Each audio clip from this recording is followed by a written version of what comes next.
"The wedding's right after you sign the deed, babe." She smiled. "It was my grandmother's house." I signed, thinking she meant it. That night, she blocked me on everything. 3 months later, she found out I'm not as stupid as she thought. "The wedding's right after you sign the deed, babe." She smiled. "It was my grandmother's house." I signed, thinking she meant it. That night, she blocked me on everything. I stopped by the Polish bakery she loves, the one tucked behind the gas station with the impossible parking. The old woman who runs it only speaks 3 words of English: poppy seed, lemon, hot. I got both. I, 30M, had powdered sugar on my hoodie when I walked into the notary's office, balancing the pastry box in one hand and the deed folder in the other. She, 29F, Kara, was already inside, smiling like we were about to buy our first puppy instead of sign over my entire past.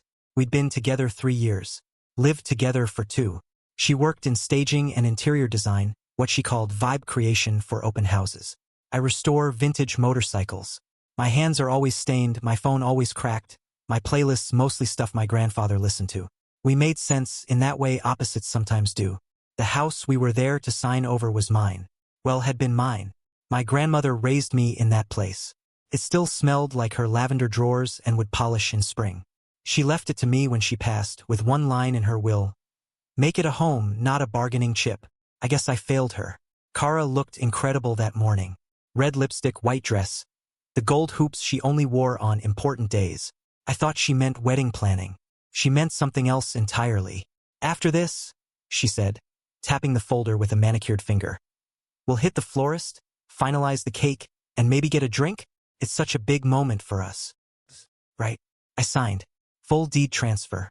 I'd been nervous about it, but she said it was just a formality. Something to help with refinancing.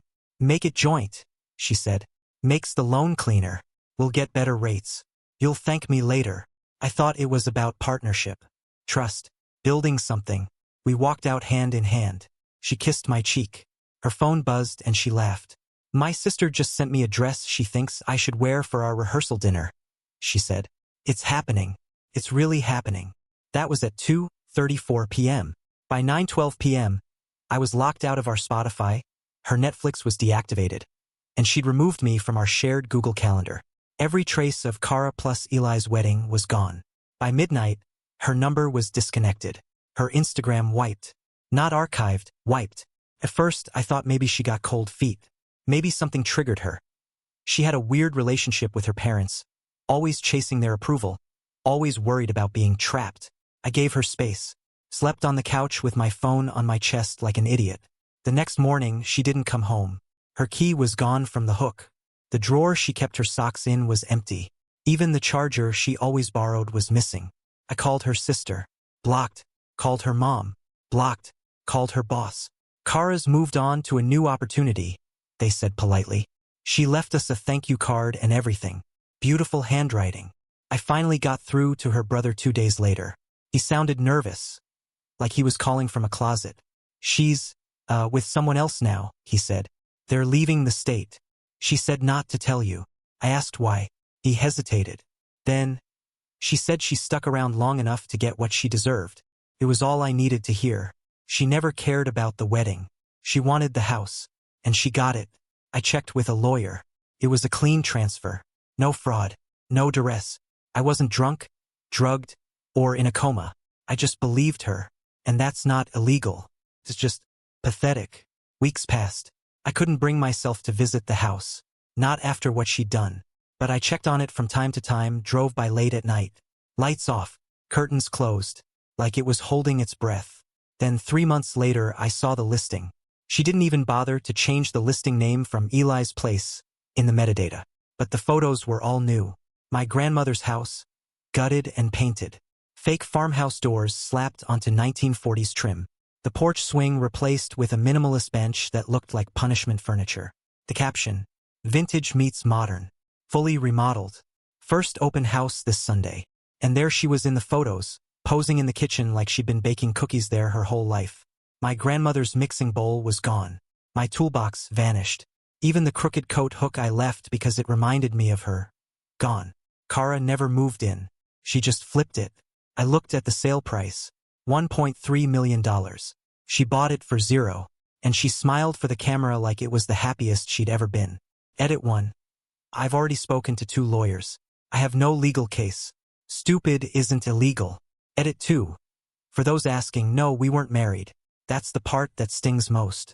We weren't even technically engaged. Just pre-engaged, as she called it. But the wedding planning was real. I thought it was real. Edit 3. The open house is Sunday. I'll be there. Not to buy, just to see. Update 1. Thanks to everyone who read and commented on my original post. I didn't expect it to take off, and I definitely didn't expect so many people to DM me saying some version of, burn it down, emotionally or otherwise. I've been sitting on this for 3 days, figuring out what I wanted to say, what I even could say. But today, something clicked. So here's what you missed while Kara's been playing Open House Barbie. After I saw the Zillow listing, the freshly staged photos, the fake, just remodeled captions, the $420,000 price tag slapped across a house that cost her exactly $0. I didn't yell. I didn't text. I didn't storm into her life demanding apologies or cash or justice. I made 3 phone calls. First, my cousin Daniel. He's not technically a real estate agent, but he's worked in property law for a decade, and he knows enough about disclosures, easements, and zoning loopholes to make even seasoned flippers sweat. Second, my buddy Miggs, real name Miguel, used to work with me in the garage before he left to do HVAC inspections full-time. Miggs is also petty, and loyal, and detail-oriented to the point of obsession. Third, my Aunt Marie, my grandmother's sister, the last person alive who remembers the original lot survey on the property and who still owns the adjacent strip of land Kara thinks is part of the yard. Let's start there. The land. Turns out the property line between my grandmother's house and Aunt Marie's hasn't been properly recorded since 1993. There's an old discrepancy, nothing malicious, just a fence that got moved 5 feet over during a pool installation 30 years ago. But it was never updated in the county records. And that charming patio space Kara added to the Zillow listing? Yeah. That's technically not on her property. Aunt Marie filed a boundary dispute this morning. County office stamped it at 9:42 a.m. That alone will stall any pending offer for weeks, maybe months. That's just the appetizer. The disclosure. Miggs stopped by the open house. Not as himself, of course. Just a quiet guy in a beanie asking normal buyer questions.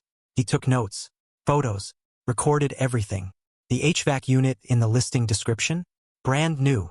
Miggs took one look and laughed. Said the compressor's from 2006, the vent seals are cracked, and one of the ducts still has mold tape on it from a temporary patch we did in 2019. That's not just a mistake. That's a false disclosure. Daniel drafted the complaint already. And before you think this is all about revenge, no. I'm not suing her. I don't want her money. I want the truth to be in the system. I want any buyer who Googles the address to find a bright red warning. Pending legal review. I want Kara to learn what it feels like to sit in a room full of strangers and smile through panic as things unravel by the hour. Just like I did. The money. I also found something else. Buried deep in our old shared drive. Back when she used to send me PDF files to print for her staging projects. I found an invoice from a contractor dated before I signed the deed. It's for interior paint, light fixtures, and a $4,500 design consultation. The job description? Pre-listing prep. Targeted refresh for market value lift. Pre-listing prep. Before she even got the house. Before the notary. Before the kiss on the cheek. Before the powdered sugar and lemon rolls. She never intended to live there. She never intended to marry me. She was flipping it the moment I gave it to her. This morning, I showed all of this to a real estate contact Daniel put me in touch with. A seasoned broker who's worked on fraud investigations and knows what a cash grab con looks like from a mile away. He confirmed it. She staged this whole thing like it was a client's property. She's done this before, or at least watched someone else do it. He asked if I wanted to press charges. I said not yet. I still have one card left. Tonight, I drove by the house again. There were fresh flyers taped to the for sale sign. Open house extended. Now showing through Monday. I parked across the street. Same spot I used to wait in as a kid when my grandma would yell from the porch, "Eli, dinner." Same curb where we played stickball. Same lawn I mowed 100 times with a gas trimmer that always smelled like burnt toast. I didn't go inside. I just sat in my car, staring. The porch lights were on. The ivy was gone. There were strangers inside, sipping wine, imagining lives that would never be real. A woman pointed toward the fireplace. A man nodded at the kitchen. Someone opened the back door like they owned it already. I wonder if Kara knows how many ghosts live there. I wonder if she knows how much of that place still belongs to people she never bothered to ask about. She thinks she won. But some things don't go quietly, especially old houses. Edit 1. For those DMing to ask. No, I didn't press fraud charges. Yet. But I've submitted everything to the county and to the state licensing board. She doesn't just lose the house over this. She might lose her license. Edit 2. Someone left fresh roses on my grandmother's porch steps yesterday. I don't know who. But it wasn't Kara. Edit 3. The house hasn't sold. In fact, it just went from active to temporarily off-market. No explanation listed. But I have one. And I'm not done. Update 2. When I was little, my grandmother used to say there were two kinds of silence. The kind that meant peace and the kind that meant a storm was coming. I haven't heard a peaceful silence since I signed that deed. Everything after my last update has been a slow, cruel unraveling. I really thought I had her. The boundary dispute, the contractor invoice showing she was planning to flip it before I even signed the papers, the false disclosures about the HVAC, the electrical, the foundation. Miggs and Daniel pulled every string they could. The property records office got involved. My lawyer, who I had to scrape together money to even keep, said we were building a case. But then came the buyer. Cash. No inspection. No contingencies. Some out-of-state couple who saw the home on Zillow, liked the neighborhood, and didn't care about the cracks underneath. They just wanted a place to Airbnb when they came through town for business. They didn't even ask about the property line. Didn't care that the HVAC was patched together with tape and lies. Didn't care that it was my grandmother's house. Kara's agent said it was a blessing. I heard the word blessing and nearly laughed myself sick. She dropped the price by $5,000. Took the offer within 24 hours. $415,000. Pure profit. I watched the pending banner go up on Zillow like it was a headstone. The house closes next week. 7 days. The final punch to the ribs? Kara didn't even move back into the city. She's already living 3 hours away with the new guy. Some sales consultant with a LinkedIn full of buzzwords and teeth so white they look photoshopped in real life. I know because her old coworker, Trina, reached out to me, said she couldn't stomach what Kara had done. She's laughing about it, Trina wrote. Keeps calling it her retirement plan. Retirement? From what? Pretending? I stared at that message for a long time. Didn't respond. Didn't need to. Somewhere in my chest, something that used to be warm finally froze over. I tried to fight fair. I really did. I went through every legal hoop, every call, every filing, every proof of this and notarized that. I handed over every email, every invoice, every screenshot of our Pinterest wedding board. I sat in offices while people twice my age shrugged like betrayal was just an unfortunate quirk of modern relationships. You signed voluntarily. It's a civil matter. Technically, it's not fraud. They all said the same thing, you trusted her. That's your mistake. And maybe it was. But I won't make the mistake of trusting the system again. Tonight, I drove out to the house. One last time. The driveway still had cracks I'd been meaning to fill. There was a faded chalk ghost of the hopscotch I drew for my cousin's kid 3 summers ago. The porch lights were still set to timers. 6 p.m. sharp, on cue like actors in a play no one claps for. I didn't go in right away. I sat in my truck for a long time, watching my breath fog the windshield, thinking about how many hours I spent in that house sanding floors, rewiring outlets, repainting trim. How I stayed up late recaulking the kitchen window while Kara leaned on the counter, sipping wine and talking about where she wanted to hang her live laugh love sign. She never did. Said it clashed with the backsplash. How my grandmother used to hum the same 3 lines of a hymn while making soup. Never the full song, just the same broken refrain. Over and over, until I could hear it in my sleep. She passed away in that house. And Kara staged the room where it happened with a reading chair and a fake fiddle leaf fig. I went inside. The scent of lavender was gone. Covered by some cheap vanilla candle and generic real estate spray, whatever they used to make you forget that someone lived here before you. I stood in the hallway, touched the place on the wall where I grew an inch taller every summer. The pencil marks were still there. She hadn't painted over them yet. Then I walked into the living room, sat down on the floorboards I spent 3 weeks refinishing by hand. And I imagined her walking into the title office next week in her stupid white blazer, phone in one hand, iced coffee in the other, making jokes, smiling like she earned it. I imagined the buyer signing the check. I imagined her holding a glass of wine that night and whispering, "I always land on my feet," and then I imagined the entire house in flames. Not the fantasy kind, the real kind. Walls cracking, beams collapsing, smoke rising until there's nothing left but wet ash and questions. No check, no closing, no profit, nothing. Just a burned hole where her retirement plan used to be. So no, I'm not going to court again. No more filings. No more lawyers. The system doesn't work when the enemy smiles and says thank you. But I've got something better. 7 days until closing. 7 days until the house is gone. But it won't be hers. It won't be anyone's. Edit 1. For those wondering, yes, I removed my name from all public ties to the property before I signed it over. My name isn't on the deed anymore, and I've never lived there officially, which means, well, you'll see. Edit 2. This is the part of the story where some of you will say, don't do it. Too late. Some endings aren't supposed to be clean. Some stories end in smoke. Update 3. They were supposed to finalize the sale this morning. 9 a.m. sharp, downtown office, title company, smiling notaries, generic bottled water. I know the place. I was there once, when I still thought love meant trust and paperwork was just paperwork. Instead, the buyers showed up to voicemails from their agent.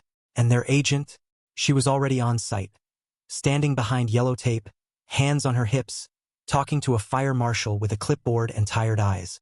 The house had already been declared a total loss by the time the sun came up. No one was hurt. No one was home. No living souls inside. Just one old fuse box, a trail of aged copper wiring, and dry wood that hadn't been properly sealed in decades. The fire department report said the same thing the inspector said 3 years ago when I first moved back in to help take care of my grandmother. You'll want to upgrade this system eventually. Could be a hazard down the line. Kara never listened. She didn't care about the wiring.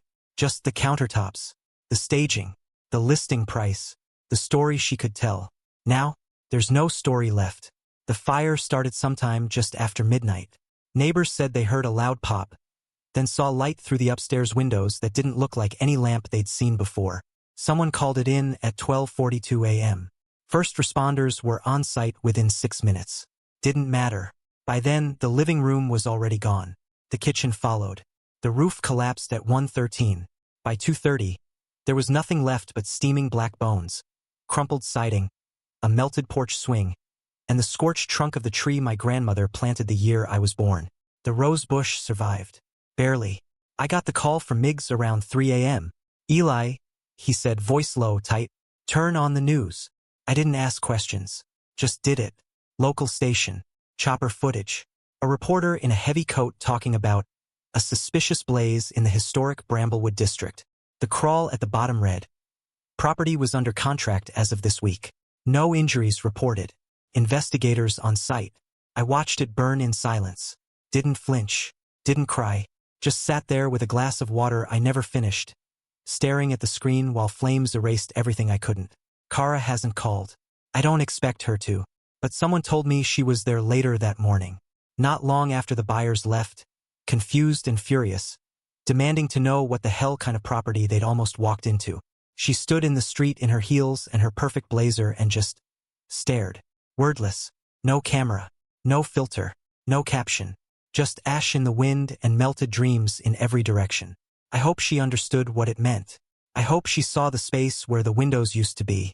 I hope she noticed the only thing left intact was the rose bush. I hope she knows exactly what that means. There won't be an investigation. The cause is listed as electrical. No signs of forced entry. No accelerants. No one to sue, no one to blame. Just a sad little line in the city's incident report that says, property likely ignited due to outdated electrical systems and dry timber construction. Previously cited for needing updates. She ignored the warning signs. Now she's got nothing. As for me, I'm done. Done fighting, done grieving, done wishing things had gone differently. I gave someone the key to everything I had left, and she turned it into leverage, into profit, into content. So I took it back. Not with lawyers, not with screaming, but with silence and patience and one unbreakable fact. If I couldn't have it, she was never going to sell it. Not for a penny. Edit 1. For those asking, no, I haven't heard from her. Not directly. But her sister posted a cryptic Instagram story with the words "Karma's expensive, over a photo of a burned fence. I'd be lying if I said it didn't make me smile. Edit 2. I visited the site this evening. Everything's gone. Everything but the bush. The roses haven't bloomed yet, but the stems are still green. They'll come back in spring. Some things always do. Just not her. Not me. Not us. That's the end. No revenge fantasy. No second chances. No rebuild. Just ash, wind, and a name carved into a windowsill that no longer exists. Thanks for listening.